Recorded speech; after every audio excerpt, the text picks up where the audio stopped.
Hello and welcome to Mr. Rocks, the rise and fall of DMW, Dead Man Wrestling, which was my company that debuted on October 20th, 2000 to February 16th, 2006. But before I go into the story, I'm going to do the backstory, how we got our name and the people that were involved and everything else. So, how did DMW get its name? Very simple. Back in late February of 2000, in a way, Mr. Rock literally took a Kanorki ball to the skull, in a way, which is a really hard fall, and I was in a coma for at least a couple of months or something like that. And when I kicked out of the coma, I remember watching wrestling, and it was Undertaker came back, and it was Dead Man this and Dead Man that, and it was literally like one of the best freaking things I've seen. So technically it clicked in my head. It was like a light bulb that lit up, and I said Dead Man Wrestling. So my mom and dad looked at me when I said Dead Man Wrestling, and technically they literally said, "Okay, you're on to something." So I went to my biker family. Hello, Turning Point. So I went to my biker family, and technically I'm not going to reveal who they are. Some people know who they are already. But I went to them. I got a loan for $5,000 after literally going to them, explaining what I was going to do and everything else. And it was actually the best freaking thing. The people that were involved in DMW, so you had me, which was Frank the Tank. You had Anthony Zabrowski. You had Crying Ryan. You had Carrie Richards, which was Scary Carrie. Um, you had Crystal Zabrowski. You had Robbie the Rebel. Um, I'm trying to remember the rest of the freaking kids in a way, because it was just a group of us kids. And technically, how the company actually did start was we literally had real live grudges. We really didn't like each other. Like me and Anthony is what literally started up the company. Me and Anthony Zabrowski really did hate each other. Like this kid tried to freaking kill me pretty much. He killed my cat in a way by freaking putting it on the train tracks and letting it get run over. He put a dead bird in my yard.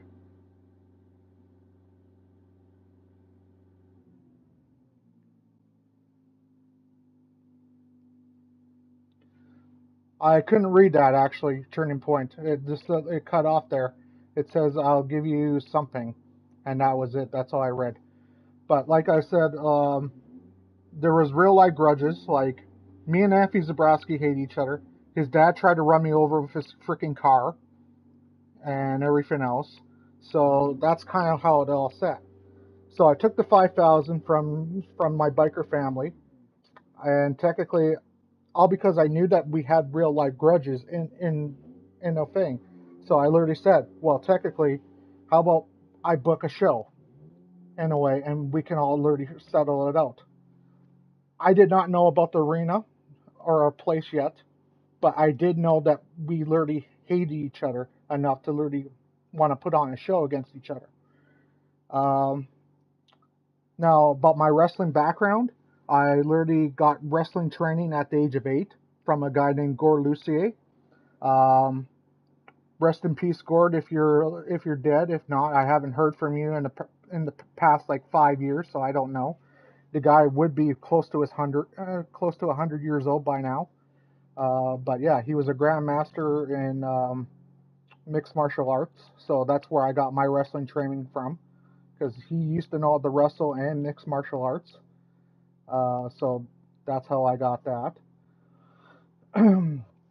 And then technically, as the company was starting, in a way, um, I got my wrestling gear right around my birthday, actually, which was a Stone Cold Steve Austin T-shirt. It said Stone Cold Blooded, and on the back it said No Mercy. And I used to wear track pants. Now, what happened to that shirt is a different story. And we'll get there. Don't worry. We'll get to that story. What happened to that shirt and the company itself and everything else. So I made a total of just about $25,000 in 5 years. I think it was $24,876 to be exact. So if you want exact total, I think it was right around there. And yeah, so with that being said, knowing that now you guys have at least a gist of the backstory of how this company got started, now I can actually go into the story. The story is the company started in Nomad's Field on October 20th, 2000. Um, I used to know a guy that used to run the football field there in a way. I can't remember his name necessarily. I think it was Ned or something like that, but I'm not 100% sure. But yeah, he used to run the football field, and I used to pay him $50 to literally put on a show every time. $50, that's all he wanted. So when the company first started out, we didn't have a wrestling ring in a way, which is freaking funny because we were just scrapping in the freaking field. It wasn't until 5 months later that we actually got a wrestling ring, and it was a boxing ring actually. So there was that. And if you guys are wondering about the title, well, yeah, this does happen before you're born. And then the DMW title was actually a year later, in a way, and technically that was the WWF Hardcore title actually, which was a replica, which my friend sold to me for I think it was about $300, in a way. I know it wasn't cheap, but I think it was about $300 that I paid for that title. Um, Wrestlers used to get paid exactly this: $30 if you're the winner, $10 if you're the loser, and $50 if you're the champion. We only had one title, so technically, you know, chances were slim that you're going to get that $50. But that's the reason why things were. Ticket sales were $10 per tickets and everything else, and everything else. So with that, so the very first show on DMW came October 20th, 2000. Dave Hicks was the referee for most of the card. Dave Hicks was my dad's friend in a way that technically wanted to referee most of the matches. So on the card you had Scary Carey versus Crystal Zabrowski in a way. You had Crying Ryan versus his brother Cody, and technically then you had Robbie the Rebel versus, I'm trying to remember who he versed. I think it was Sean, to be honest. I think it was Sean because Sean did work for my company. I think it was Sean. I can't remember his last name, but I think it was Sean something. Um, and then the main event was me versus Anthony Zabrowski in a Falls Count Anywhere match. So I'm sorry about if there's noise in the background. There's people literally working construction in my area. So, but yeah, so that was the match. The way how contracts worked in DMW is that technically I had an office in a way, and technically the parents and my parents would sign on the dotted line to literally get these contracts. And in every contract in DMW history, I always put I would be held not responsible for any injuries or death in a way, because technically that's what my biker family told me that you put in that contract, because technically my biker family were helping me run the business, to be honest. It wasn't just me, it was also my biker family.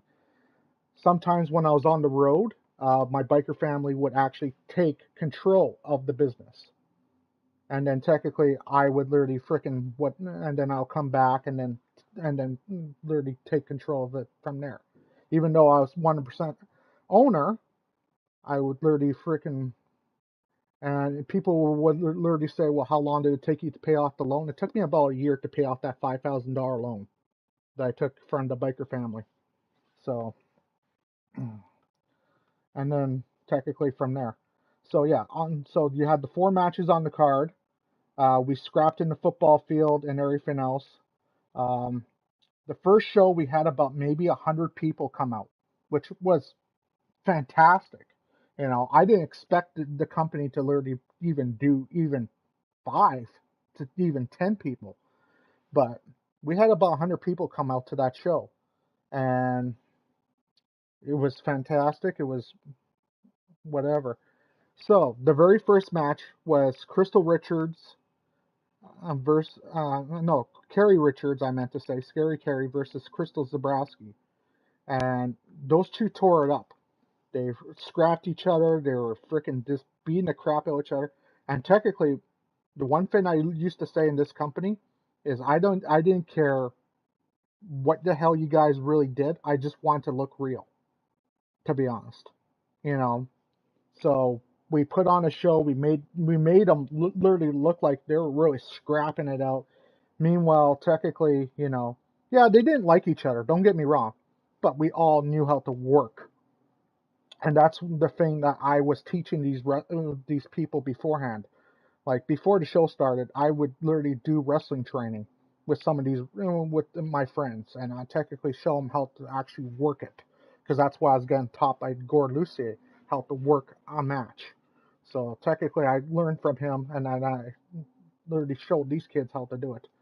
So, and then the winner of that match was Scary Carrie. I believe she won with a freaking splash off the bleachers or something like that. Like a lot of people flew off the freaking bleachers, which was freaking crazy because the bleachers were like 15 or 20 feet high, to be honest. But I think she splashed onto the freaking Crystal in a way, and technically, yeah, I think Crystal got kind of injured there. She wasn't severely injured, but I think she was a little injured. She was definitely winded out. And then technically, yeah, I can't remember the whole entire match. I can't remember the whole entire match, but I do remember that because technically that was the very first match of DMW. So I just went, whoa, we're on to something. And then the second match was Crime Ryan versus Cody, which was the two brothers. They were actual real brothers in real life. And they wanted to literally fight against each other, to be honest. And technically I said, let's do it. And these two guys just it was literally a boring match, if I remember correctly. That match literally sucked because it was literally boring. They didn't really scrap as much or anything like that. So the fans were kind of getting tuned out of it, but technically they were still intrigued to literally give this a shot. So, if I remember correctly, Cody won, and then technically Crying Ryan, and that's the reason why he got the name Crying Ryan. His name was Ryan. He started crying. He's literally demanded a rematch and everything else, and it literally become like a freaking nightmare with him, to be honest. Um, and then technically the next match was the Shawn match versus Robbie the Rebel. That match was actually not bad, if I remember correctly. That match wasn't bad. They literally scrapped it out, and technically they scrapped it pretty good, and which literally saved the crowd in a way.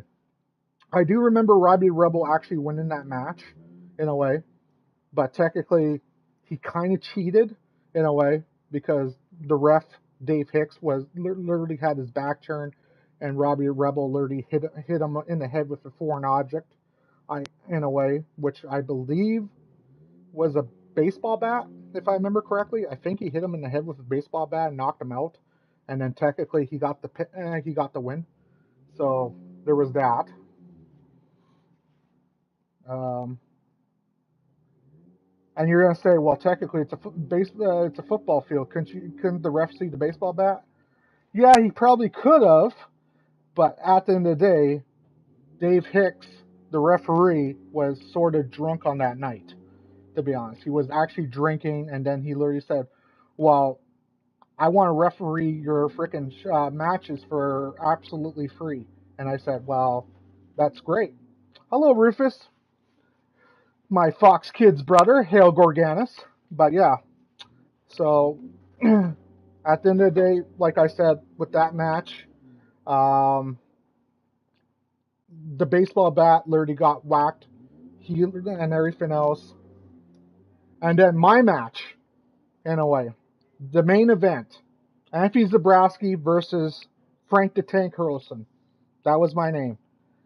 This was literally one of the best matches by far of the company's history because technically this is what Skyrocket is. So we literally battled, and technically I was me and Anthony. Anthony got a few shots on me at first, and then technically I scrapped with him. Um, I remember throwing him off the frickin' bleachers, not literally splashing onto him yet. I remember throwing him, and I remember tossing Anthony Zabrowski off the bleachers. He landed in a ditch, actually, and then I literally frickin' got up on top of the bleachers, and I did a Macho Man Randy Savage elbow drop right into his frickin' ribs. I broke his frickin' ribs, actually, doing that move. And to this day, he literally still hates my guts probably for it. But at the end of the day, yeah, I literally elbow dropped, splashed right into it. And technically, I remember he was literally crawling and crawling back. And I literally said, why don't you come back, man? Why don't you come back and freaking fight? But he was crawling and everything else. I remember his sister, Crystal, who literally just had a match earlier, literally grabbed me. She literally grabbed me and then technically said, "Get off my freaking brother." And I said, "Look, this is a match between me and him. If you want to get involved, fine. I'll kick your ass as well." Is what I told her. Because technically, I was not I was in a serious freaking mood to literally kick this kid's ass because of what he did to me. Like I said, he got his dad to run me over. He killed my cat. He put dead birds in my yard and everything else. This freaking kid. He tormented me. So technically, I was just determined to kick this kid's ass. So eventually, we scrapped it out right around our backyards, actually, which was in the projects area, which was about all these townhouses in a way. So so he's getting shots on me. I'm getting shots on him still. His shots are getting weaker and weaker, and by the minute. Like it literally started feeling like a mosquito bite. Um, and then technically the match ended by my mom actually coming out. My mom stopped the freaking fight because technically she pulled me off of him, saying, "You're gonna kill this freaking kid. Get the hell off him." You know. And technically, if my mom didn't stop the freaking fight, in a way, I probably would have actually killed him. In a way, he probably wouldn't have been living because I was that determined to literally beat the shit out of him. So that's how that match ended, and that was the very first DMW. And then technically, as we rolled along and everything else, the matches got even more crazier. So my phone's actually ringing in the back, so I'll get that later though. It's not that big of a deal. But um, the next show was right around winter time, which was really interesting because technically like there was like at least a foot or two of snow, and we're literally freaking wrestling the football field.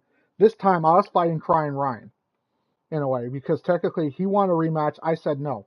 You got to earn your rematch. You got to fight me, earn your rematch, and then you get a shot against frickin' your brother again.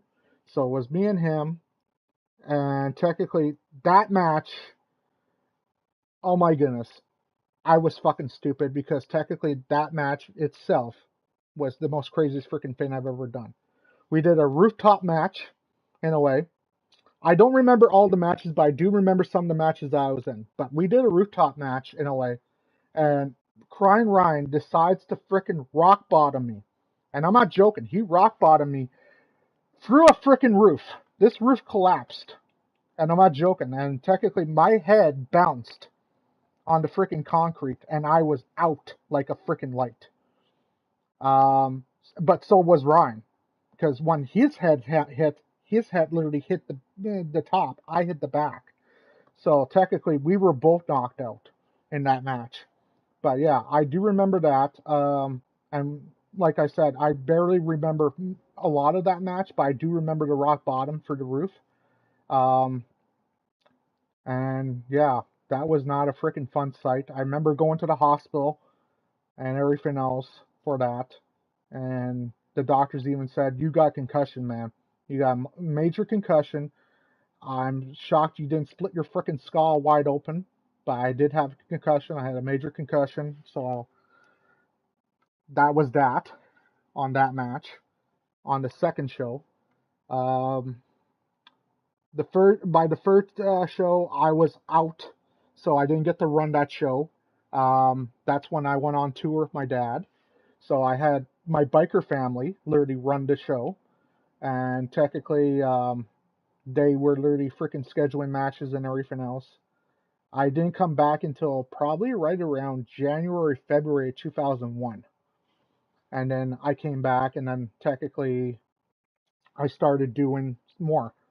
And even though we did a total of 52 shows in that time, sometimes if I was out, I would even sometimes do an extra show on a month, to be honest. Sometimes I did 2 shows a month, but usually it was 1 show per month basis. But sometimes I did 2. But yeah. Um, um, but when I came back in February and everything else, um, that's when I got a freaking phone call. I got a phone call from this guy named Rex, actually. And technically, he used to own a community center. And technically, he was closing up the community center, and he literally contacted me and said, "Hey, I'm selling this freaking boxing ring." And I said, "Well, how much do you want for it?" And he literally said, "Well, I want exactly $350 for it. I believe it was, or something like that. It wasn't that expensive for it." So I literally freaking went into the freaking community center. I took a look at the ring and everything else, and I bought it right then and there. I said, "This is perfect." So that's exactly what we used for our wrestling freaking things going forward. Um, and like I said, like it took me a while to spend the whole entire $5,000 in a way. Like eventually, I did give some of the money back to the biker family and everything else. Um, and And if people are saying, well, did you profit from the company? Not really. Everything that I literally profit from the company went back into the company itself for all these matches and freaking gimmicks and everything else. It just went all the way back.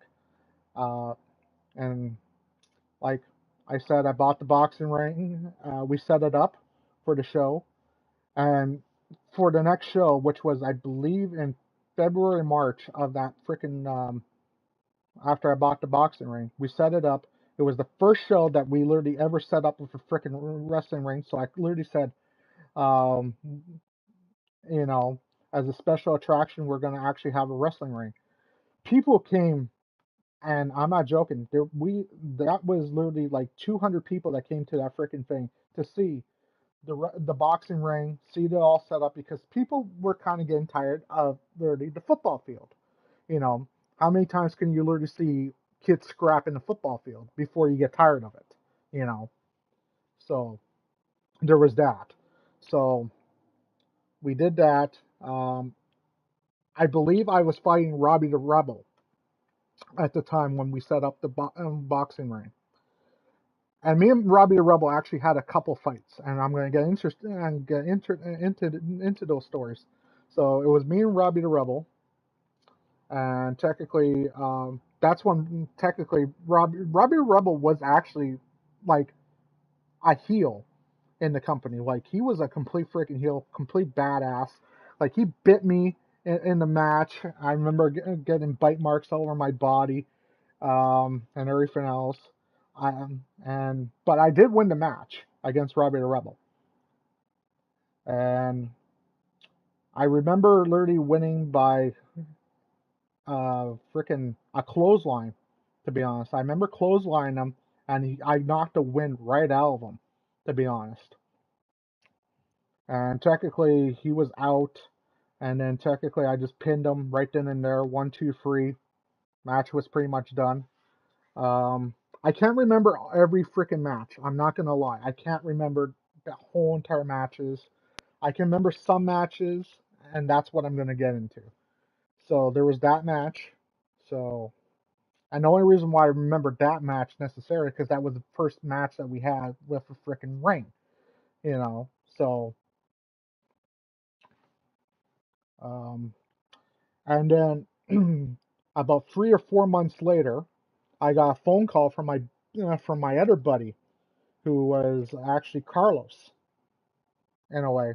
And Carlos was saying, well, technically, I have this replica WWF Hardcore Championship belt, and I heard that you're having a wrestling company. I said, yeah, I have a wrestling company. Well, I'll sell this belt to you for about $300 so that you can use for your wrestling company. And I literally took a look at the belt, and I literally said, you know, that would be perfect, you know. And so I gave them the money right then and there, got the belt. The next show, which was a few months later, I can't remember what it was called. I remember technically we put the title on the line in the tournament. It was literally, I think, an 8-man tournament, and or something like that. So we did that, and I remember technically, I was the very first champion. To be honest, I actually won the title, and then I vacated the title. I won the title and then I vacated because I didn't feel necessary to be the champion while I was still the owner. It just didn't make sense. But I did win the tournament in a way. I my finishing move was actually called Deathlock, which technically I would literally put you in a goddamn chokehold and literally just either tap or snap. That was my finishing move. So my signature was the clothesline in a way. So, or a lariat. So um, there was that. And then technically, as we literally got into even more success in the year like 2002, it got crazier. So in the year 2002, I'm just gonna go straight ahead because I can't remember everything, to be honest. I'm having like it's kind of hard to do. So I'll go into the year 2002. 2002, we literally did one of the most destructive matches ever created in history. It was called the Devil's Playground match, in a way. And we literally set this cage on a gravel road. No ring. We didn't even use the wrestling ring because technically we didn't want the wrestling ring to be set on fire, to be honest. So we literally got this. So I bought this cage from this car dealership actually that was selling its gate, to be honest. And technically, they were going out of business anyway. So I literally said, well, technically, well, since you're literally going out of business, can I buy the gate off you? So his gate was freaking huge. So I was able to wrap the whole entire freaking thing around the whole entire freaking setting. And then we literally used real gasoline. Like, that's how crazy I was. We used real gasoline. And I set this freaking thing on, and literally soaked it with gas. And we set this freaking thing on fire. And it was me and Robbie the Rebel in this freaking match. At first, I thought it was a great idea. I thought this thing was literally great because technically, I seen like ECW freaking guys literally catching on fire, like WWF guys catching on fire. Like, I was a huge wrestling fan growing up, and I seen this shit, and I wanted to try it out for myself. So I literally, which was a stupid idea. So as we got into the match, me and Robbie the Rebel started hammering each other. 5 minutes into the match, not even 5 minutes, we couldn't see shit, in a way. We had smoke in our eyes, we couldn't see nothing. And not only that, about 7 minutes into the match, me and Robbie the Rebel actually fainted, in a way. There was no referee in the match either. There was no ref. The ref was outside the cage because he literally said, this shit's too crazy. I am not going in that goddamn cage. So technically, we had no one to literally freaking whatever. So what they had to do was get the fire extinguishers, from what I heard. They got the fire extinguishers and everything else, and they got us out of the goddamn cage. They freaking rushed us to the emergency, and technically, that was it for the Devil's Playground match. But at the end of the day, that was one of the craziest freaking things I ever came up with. And to this day, I still say, you know, like if WWE literally did that match in the right way, not the wrong way like I did, but they did it in the right way, That could be literally a high selling point, or AEW for a matter of fact. Both companies still exist. You know, they can literally do a crazy match like that and literally make it work. Probably. Me on the other hand, that didn't work. So that was kind of literally like a downfall on that. And then later on, we did a dumpster cage match a few months later, back in 2002. I believe it was summertime, actually. And I used to know a guy that used to freaking own BFI Canada, which literally is the dumpster freaking company. So technically, I called him up. I said, well, how much is it to freaking rent a dumpster? And he literally said, why the hell do you want to rent a dumpster? I said, I want to use it for one of my matches. He literally said, what the hell do you have in store? So I told him the idea, and he literally said, as long as you pay me, fine. So I literally paid him $50 for the dumpster, when technically we had a dumpster cage match. So we had two kids literally in a dumpster. In a way, I was literally the first one. It was me and Crying Ryan in the dumpster and everything else. And Ryan was older and also taller than me, so technically it worked out to my best advantage. So we're beating the crap out of each other in this dumpster in a way, and technically, yeah, we just bashed each other's freaking skulls pretty much in the dumpster, and eventually I knocked him out in a way, just long enough so I can literally climb on his shoulders and get the hell out of the dumpster and win the match. So that's how I won that match, um, and everything else. Um, and then later we also did in 2003 we did the bikers literally decided this match, and I literally said, "This has got to be." This literally became even more crazier than the Devil's Playground match because technically they wanted to literally do a biker chain match in a way, and technically it was two guys on a motorcycle in a way that technically you literally had this chain and you literally had to throw your opponent off into the freaking pavement. And technically, we did do that match. Don't get me wrong, we did do it once, and technically, someone badly got hurt on the frickin' thing. Um, they ended up breaking their leg from that match, um, and that was the end of that match. But that match did happen, um, and everything else. And you gotta remember, like, these people were only getting paid 30 to 10 to $30 to $50 if you're the champion. They weren't getting paid much, and the reason why, because I was an independent company. I didn't make much money, to be honest. You know, even with the ticket sales, I didn't make much money because technically, even if I had money, the money would literally go right back into the company with matches or gimmicks or weapons or anything that had to be used for the company. And I also had to buy um, the freaking stereo. I had to buy the stereo equipment. We actually did have a pretty good stereo system, to be honest, with the mic. We had a penny amplifier with the mic. Hello, Michael Martinez. Hug and pet Michael. Meow. But yeah, we had that for our freaking entrance in a way, which is freaking hilarious. You guys are gonna laugh about this one. I bought a white bed sheet. I spray painted DMW on it, and I literally threw it around the goalpost, and that was our freaking entrance. So these people would come out through a freaking sheet actually, and then technically walk to the freaking football field. And then technically, I used the same black spray paint in a way to literally spray paint the freaking the boxing ring with DMW on it. And yeah,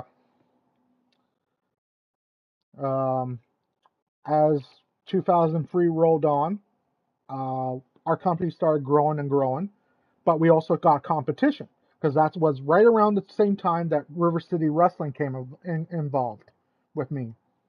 And River City Wrestling is a company that literally got started because technically they like a bunch of college guys wanted to literally start their own wrestling company because they were hearing that I was literally starting a wrestling company because wrestling in Winnipeg wasn't huge. It wasn't huge in the 90s and 2000s. It was huge in the 80s and the 70s. It was huge. But as the 90s came along, it wasn't huge. And then it sort of fade out. And then technically I came along and I kind of literally set the scale of what it should literally have been. So I was kind of a pioneer in a way, but not really.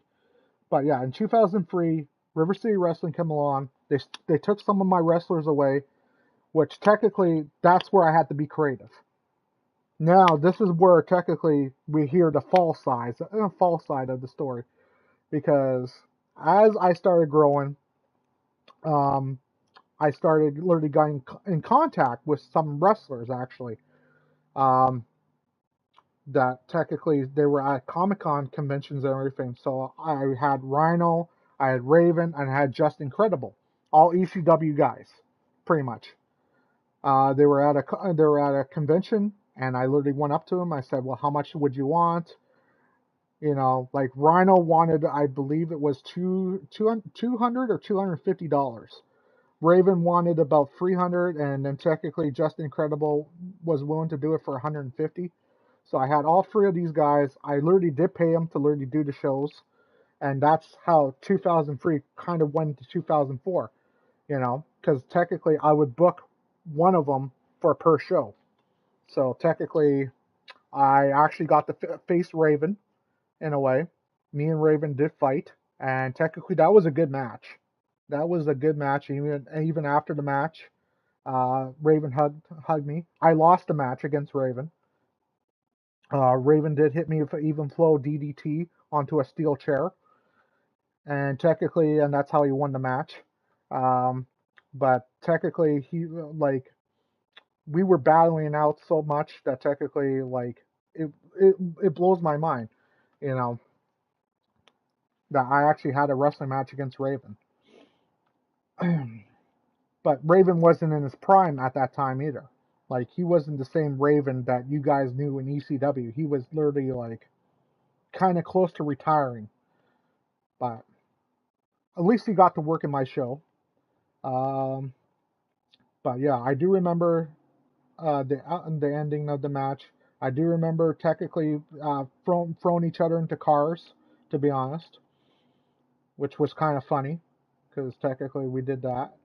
And then the next one was Rhino, in a way, and this was probably in 2004. Now, I got to fight Rhino because technically the thing is that I want to wrestle these wrestlers necessarily because I knew that technically I was kind of like the main draw of the show. Like I could have got probably maybe someone else to literally do the show, but it was kind of hard in the last minute. So I got to face Rhino. Rhino beat me as well. I'm not gonna lie, I lost to Rhino. Rhino gored me, and you know, but I did literally wasn't expecting it right away. In a way, and technically, yeah, I did lose to Rhino. Um, you know, and then technically, Just Incredible. Just Incredible is the only wrestler I didn't wrestle because technically he wanted to wrestle against another guy that was up and coming, which was some guy named Justin, if I remember correctly. And technically, Justin, um, big shout out to you if you're watching this video. I can't remember the last name. He went on to actually wrestle in WWE. He was on an episode of Sunday Night Heat. In a way, he actually literally made it to the freaking big time in a way. Uh, but but technically, he got a developmental contract and everything. So I was proud of that. But yeah, it was just incredible versus him. Those two had a freaking incredible match in DMW, and technically, it was actually just incredible that literally said, "Well, technically, this guy actually has skills and everything, so I'm going to literally talk to Vince McMahon and see if he can literally get a freaking developmental contract." And sure enough, he did lie about his age, and that's the reason why Justin didn't work for WWE very long, to be honest. He did lie about his age. He was actually underage compared to what WWE standards are, and that's the reason why he didn't work for WWE once WWE found out his age. So, um,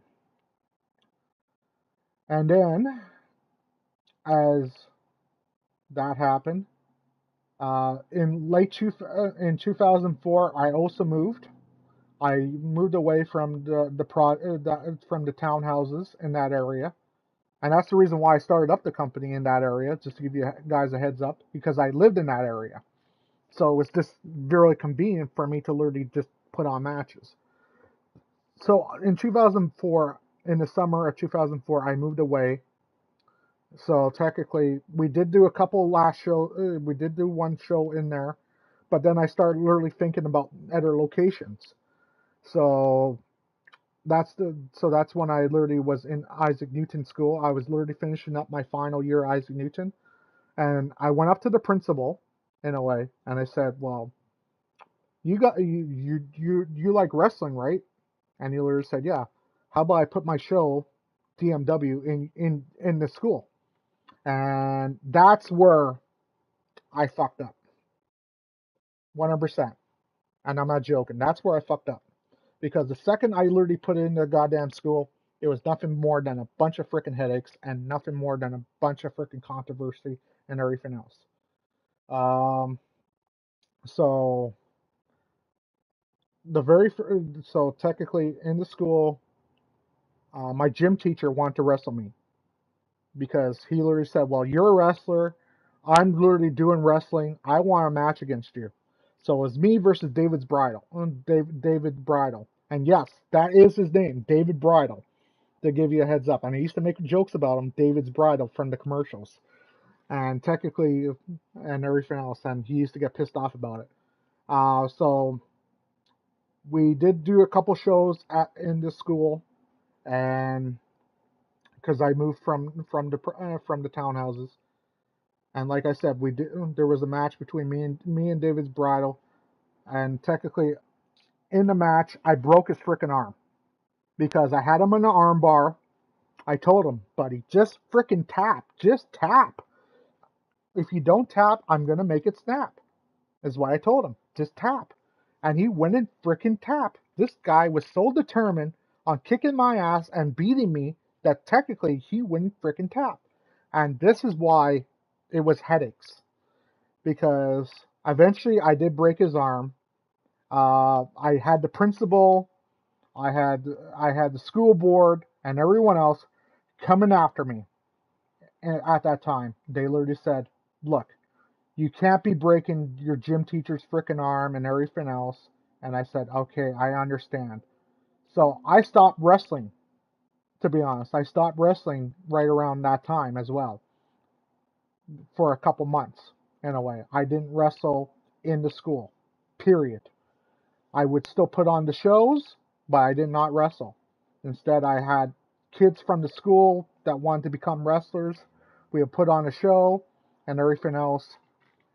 But at the end of the day, I lost the feel, to be honest. And then by the year 2005 roll around, in a way, it actually became literally like a big joke, in a way. It just became a big joke. A lot of kids didn't even know what the hell they were doing and everything else. Even though I was training and everything else, they were not listening to me, and that was pretty much my last straw. You know, I had kids literally coming in, coming out, coming in, coming out, coming in, coming out constantly out of this company.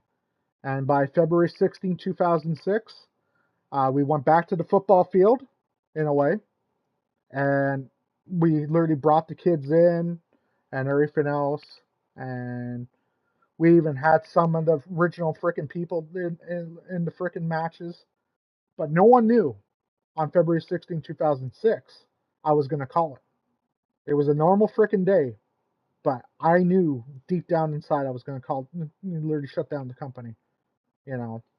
And technically, that's what happened on that day. But before we get to February 16, 2006, I will literally talk about some of the freaking things that happened. Um, Still in 2005, you know, we did at a rooftop match, in a way, and a kid did break his neck in the company, and I felt bad about it. He was structured into a wheelchair and everything else, and right then and there, I didn't even want to wrestle again. After that, I really didn't. And you're gonna say, well, did you actually break the kid's neck? No, but at the end of the day, I literally started seeing these kids not performing well. I didn't want to wrestle against these kids. My last match in DMW history did come in 2005, but it literally was right around, I believe it was October, November '05. And that match, I wrestled against, I believe his name was Jimmy, in a way. And he had no skills. He had no freaking skills. He had no nerve to be in the wrestling ring with me. He literally told me straight up, "Hey man, I want to wrestle you. I have some wrestling training." I said, "Well, where did you train?" He literally said, "Well, I just came from River City Wrestling." And technically, I said, "Okay, fine. River City Wrestling's my competitor." Well, I should literally have trained with the kid beforehand to literally get a feel, but no, we decided to do a match. Kid had no training whatsoever. I literally beat the crap out of the kid, and it was an easy match. Like the match literally lasted less than freaking 5 minutes. And I literally said I literally said I had enough of this garbage, and I literally walked away, and I said I'm never wrestling again, pretty much. So that was pretty much the end of that. So by October, November, the company was on a downhill, you know, and just barely surviving because I was not wrestling anymore. I was literally one of the main attractions. And yeah, and like I said, by February 16th, 2006, our final show, um, we had about 5 matches on the card. In a way, we only had about 4 or 5 people show up to that damn freaking event. There wasn't a lot of people that showed up because technically I wasn't wrestling. There was no main attractions. It was just a bunch of freaking kids, and no one cared, to be honest. And technically, I didn't feel like putting money into a company. Like, I'm gonna be honest. I started freaking doing DD, and if people don't know what DD is, well, I sold stuff, you know, and technically to support this wrestling company. I started doing that in like 2002 because technically, like I actually thought the company was going to be successful. And I thought, well, more money you put in, the more money you'll get back. I barely seen a goddamn red cent out of that company. And that's the reason why. And I didn't care about the freaking money, to be honest. If I really cared about the freaking money, I would have kept on. I'm like, I wouldn't. I would have literally quit. I literally right around 2004. I didn't care about the money, like some people literally thought. I cared about the business being successful, and that's the whole point of me doing it. Like I want to be like the next Vince McMahon, Eric Bischoff, Paul Heyman. Those guys I looked up to. I still look up to those guys to this day. And some people literally say, well, Vince McMahon was a piece of shit and everything else because of all his controversy. I'm not going into that. But I did look up to these guys growing up. They had successful wrestling companies, and I wanted to do what they did. You know, so um, if you so at the end of the day, that was that. And like I said, and then there was talks about even starting up the company back up again after February 16, 2006. Um, I know for a freaking fact in 2010, and sorry to say this, but this is the honest truth, I was going to do a freaking anniversary show, in a way, a 10-year anniversary show, and that didn't happen because my dad died.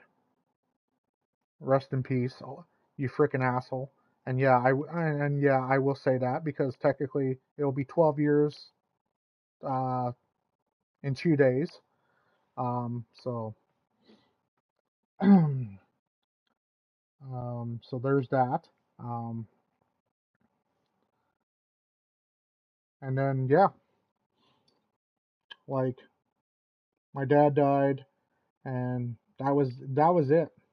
I didn't start up the company, but we did. But there was talks about literally coming back to do an anniversary freaking thing. And then technically the second time that we were talking about doing an anniversary show was in 2019 for the 20th year anniversary. And technically, like COVID hit in March of 2020, and I literally told them, no, we are not doing a freaking anniversary show and everything else.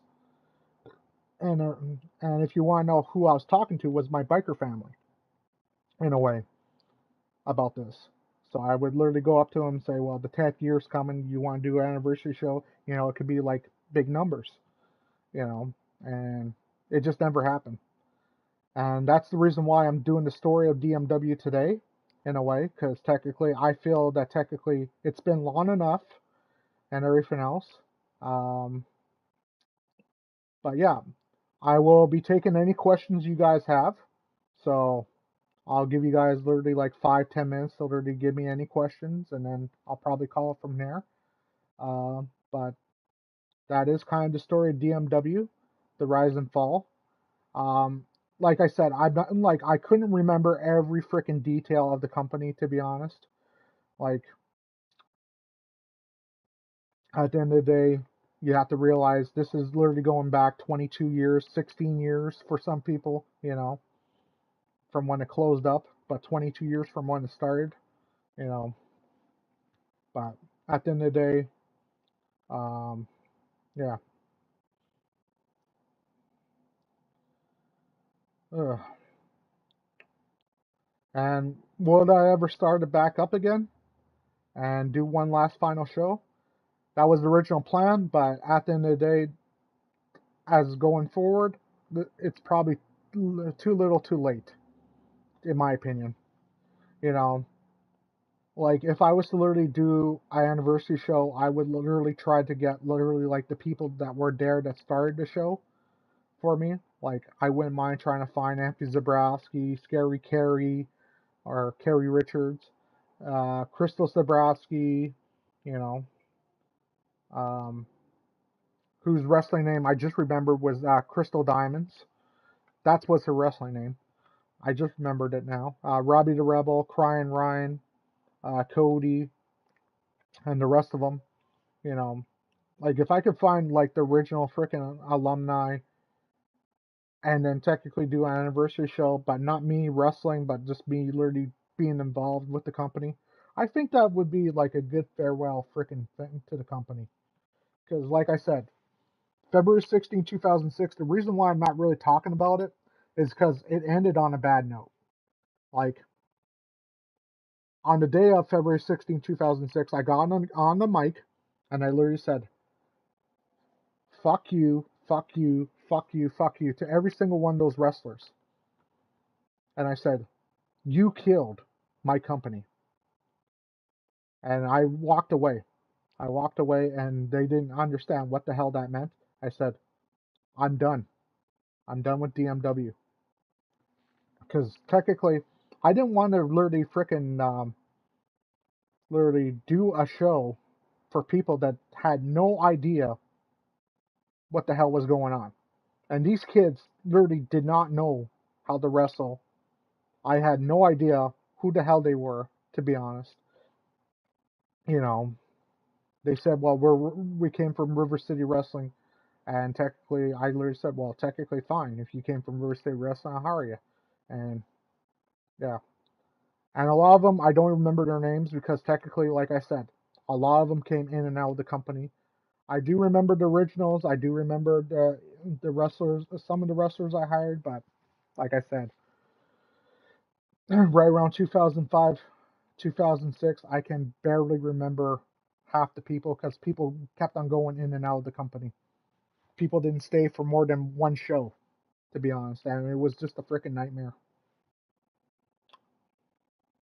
But yeah.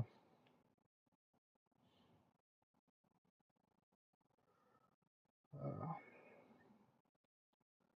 but I think that's where I'm probably going to leave it for now. If I do remember more in the future, maybe there will be a part 2 of this. But at the end of the day, I think this is a pretty damn good freaking video, in my opinion. Like, I pretty much have literally told you guys the backstory, how I got the name, and everything else. And and if and you know. But with that being said, I want to thank Rufus the Red, Turning Point, and everyone else for dropping likes and subscribing to the channel. And with that being said, I'll catch you guys later.